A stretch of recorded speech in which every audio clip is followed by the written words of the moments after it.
Hey guys, my name is Greta. I'm a pianist and piano teacher, and today I want to share with you 16 mistakes that beginner piano students make. And if you just began your piano journey or you will start your piano journey soon, make sure to stay with me. Okay, so one very important mistake that beginners make is not paying attention to fingering. The reason why that happens is actually because in the very beginning you will play rather simple stuff and your teacher might tell you, okay, try to play it with this finger rather than with a finger that you already play, and you will think to yourself, yeah, but if I can play it with another finger, why do I have to play with the other finger? With the other finger might be more uncomfortable, blah blah blah blah. But the truth is that the more you'll go ahead with your studies, the more complicated things you will have to play, and you want to get that good habit of controlling your fingers as soon as possible. We have a natural ability to play better or to control better our first, second and third finger, and automatically you will avoid playing with these fingers because it's not that natural, but you want to learn how to control the fingers. Try to get a good habit in as soon as possible, learn how to control the finger you want, and don't let the fingers control you. Okay, this happens so often just because the piano is divided in clefs right in the middle, and that's where we actually sit in the middle of the keyboard. That's where our hands fall. Right hand falls in the higher register, left hand falls on the lower register of the piano. And what happens is that most of the times you will indeed play with your right hand in the G clef and with the left hand in the bass clef. But try not to confuse both of them, because you will have definitely lots of moments when you will have to play with both hands in one side of the keyboard. And you have to just check that sometimes randomly in front of your right hand notes you will have a bass clef, for example, or vice versa. The clefs just refer to the location on the keyboard, to which register the notes are. Are they on the lower register or on the higher register? Clefs don't mean right hand or left hand. The reason why this one happens is because it's actually not the student's fault.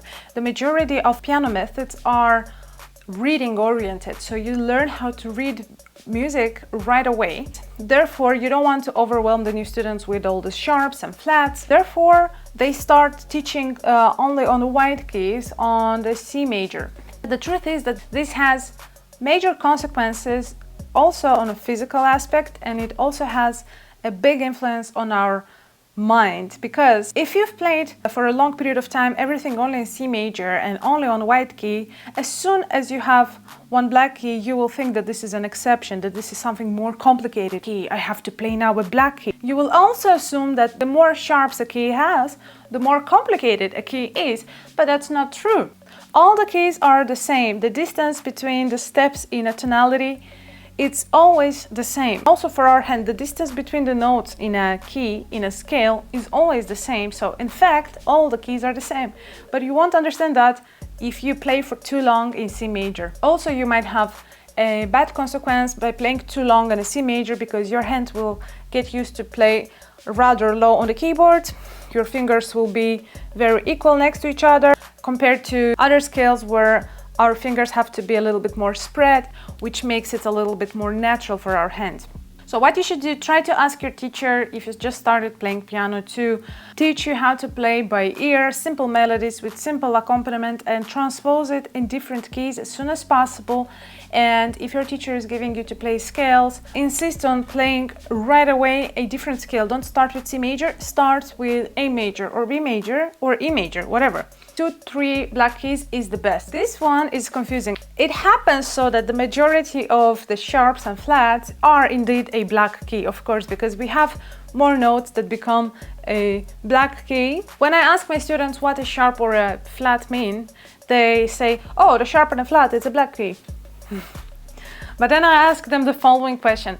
Okay, do you think singers and violinists, do they play sharps and flats? And they say yes, of course.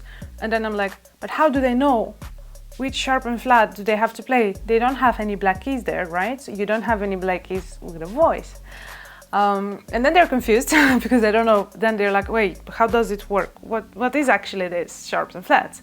And then I explained that sharps and flats don't mean a black key. Sharps and flats means that it raises or lowers a note.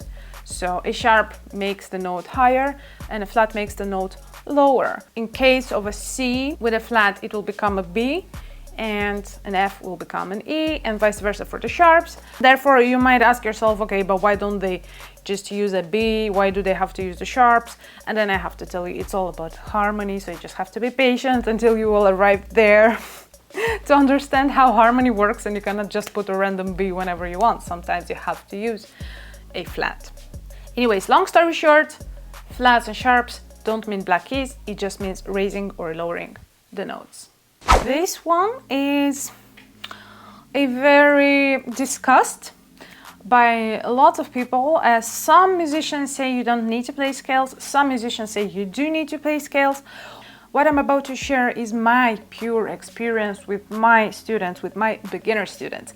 And what I tried was I asked them to play scales on a regular basis and different scales, and it definitely improved like this.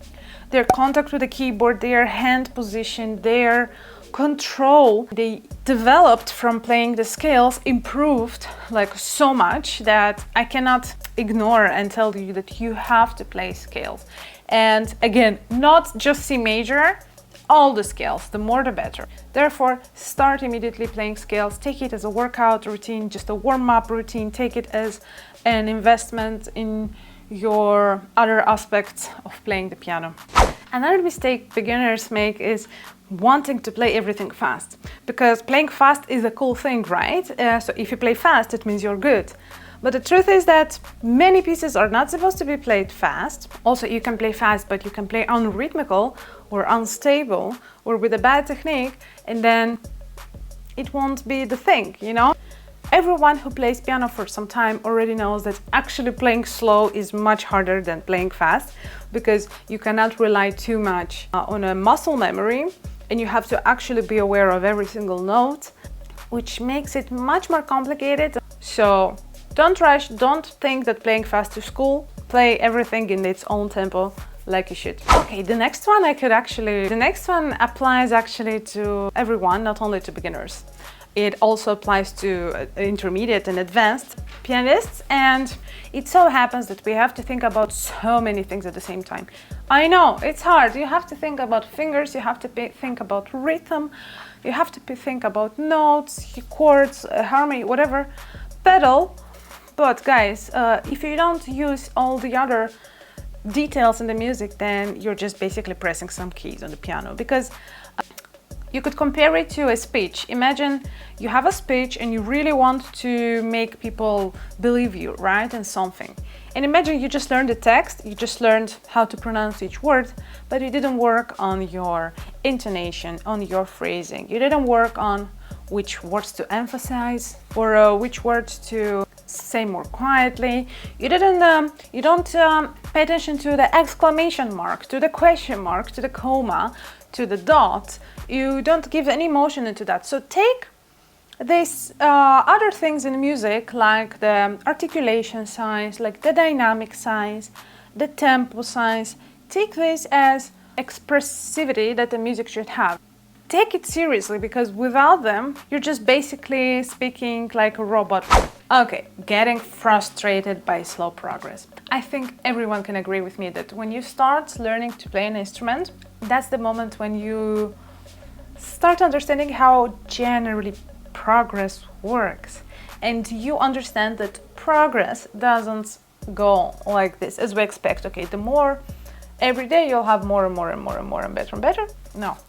I'm sorry to disappoint you, but it's not like that. You will progress like this. You'll go boo up and then boo down and boo, boo, boo, boo. Basically, it's all about ups and downs. There are certain things that we need more time to learn.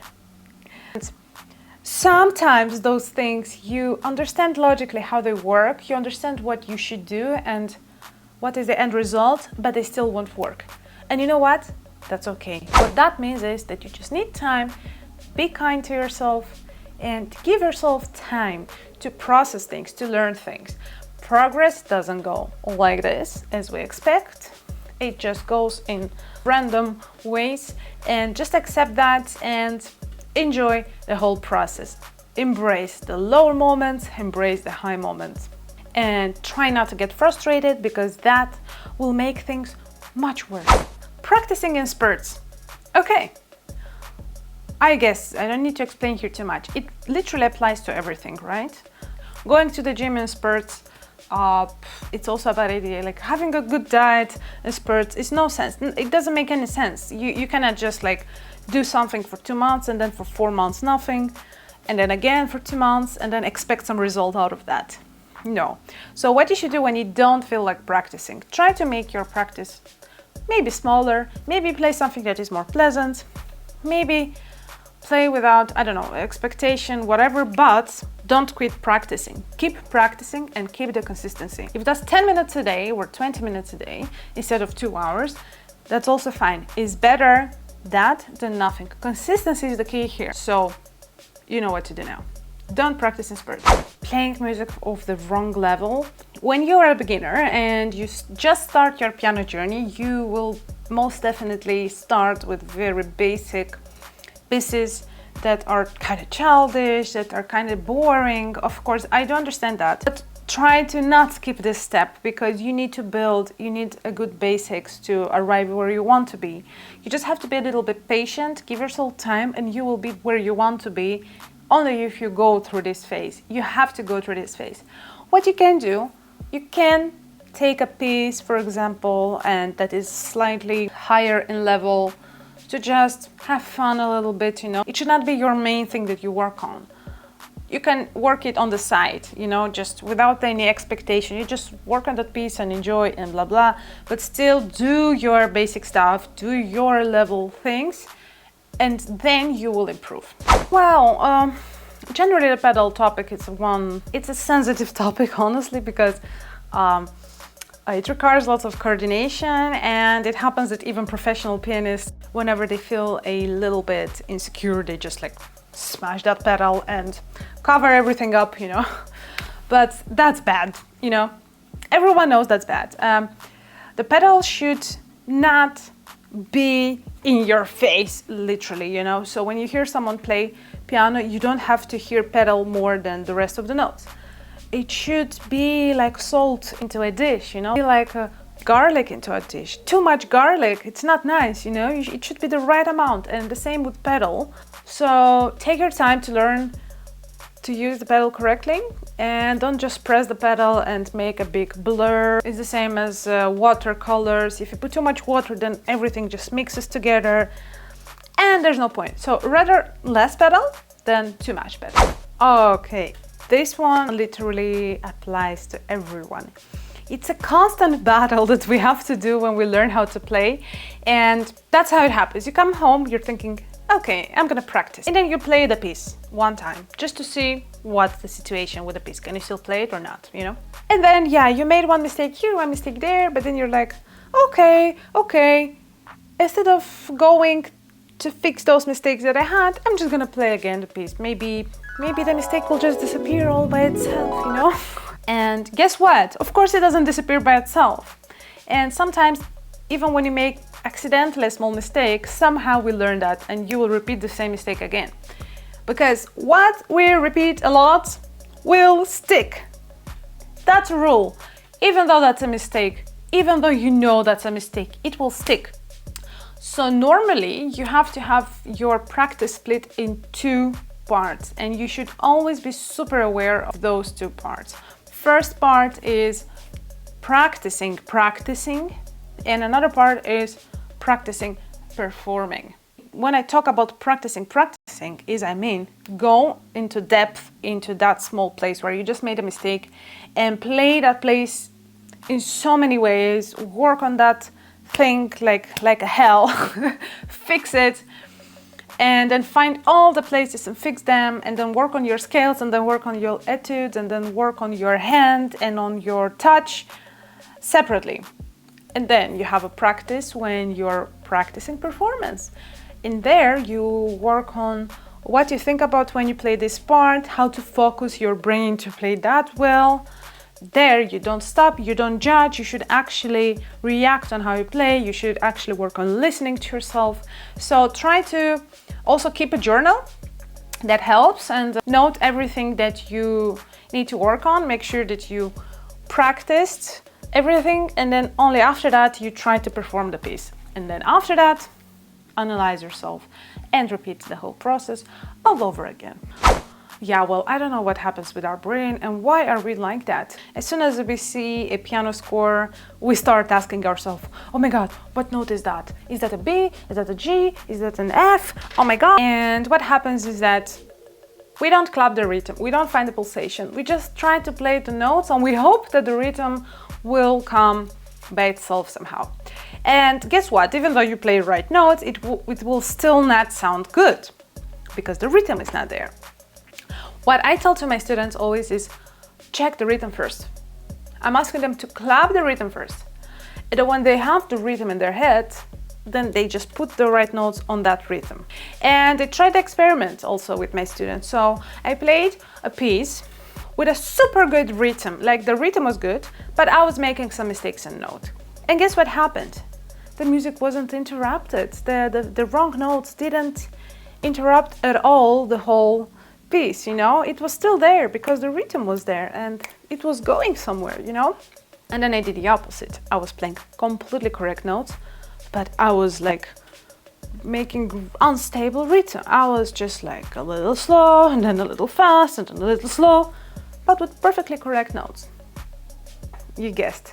The first version with the correct rhythm and wrong notes is so much better. Which proves that the rhythm is super important, and try to make it a habit to read the rhythm first and then read the notes. Rule, that's it. Recording yourself. I'm gonna explain you why it's important to record yourself. First time I recorded myself, that was a very long time ago. I was a child. I filmed myself playing and I was cringing so much. Because, well, of course, look, it will be hard to listen to yourself play. You will just like you're gonna be like, oh my God, what are you doing? And look, it's fine. Just try to stop judging yourself and just analyze. What is happening is that because when we play, so many things are happening in our heads. Such a multitasking is happening. You are thinking about literally everything. About the tempo, about the rhythm, about the notes, fingers, pedal. You're thinking about the form of the piece. I don't know, many things. And the problem is that while you think about all these things, it's very hard for you to listen to yourself and to react to what you're doing. Your attention is split in so many things that you cannot possibly objectively analyze yourself while you play what you're doing. So record yourself and you will just discover so many things that you didn't even notice. And I find so many times my students, they play something and I'm like, you just did that. And they're like, no, I didn't. And I'm like, how can you not believe me? And then I record them and then they're like, what? I did that. First of all, that's so weird. Why don't you believe a teacher? Why would I lie to you? But second of all, especially if this happened to you, if you don't really agree that you did something, just try to record yourself and you will see, you will discover amazing things there. How many times have I been asked, why do you have to sing if you came to the piano lesson? You didn't come to a singing lesson, you came to a piano lesson. Why do I have to sing? You use your instrument to do what? My question is always, why? What do you do with your piano? What do you do with your violin? You make music, okay? You make music. And the voice is one of the most natural instruments that we have. And maybe the first instrument that human beings had, you know? They were using their voice. The voice is our voice, you know? There are even literally things called the voice of someone, because the voice in itself means that it's something that comes from within. So what we do normally when we play the instrument is we try to imitate the voice. So when you are not playing musically well, when you're not phrasing beautifully, when something seems unnatural in your playing, try to sing that place. And I'm not talking about singing with the singer voice. just sing it. You will see the way your voice naturally connects some notes. Piano is a very unmusical instrument, and every string has its own hammer, and basically you can play very unmusical on it, but you don't even realize it unless you try to sing what you just played with the piano. Imitate with your instrument what your voice just did naturally without you even thinking. That's when you will make amazing, beautiful melodies. So singing whatever you start to play is the best thing I can advise everyone.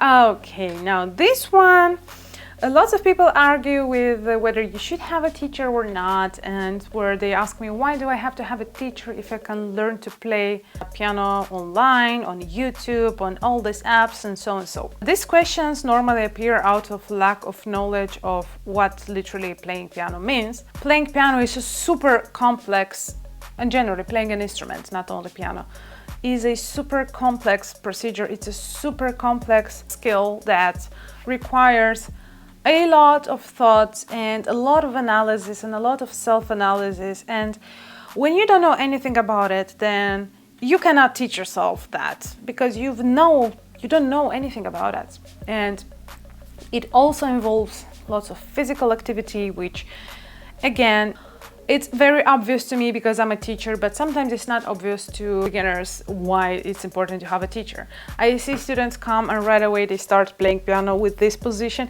and you don't see anything wrong with that because they don't know that this position won't let them play anything anymore after a few months. So having a teacher will not only make your life easier, but will make you enjoy the whole process, will make you avoid any injuries, will make you avoid taking the wrong path. A teacher can guide you in a very good way, can see how you learn things, can see what applies best to you, make your path better, shorter, easier, and make things clear to you when you don't understand something all by yourself. If you had one teacher and you didn't really like him or her, that's fine. There's so many piano teachers in your area.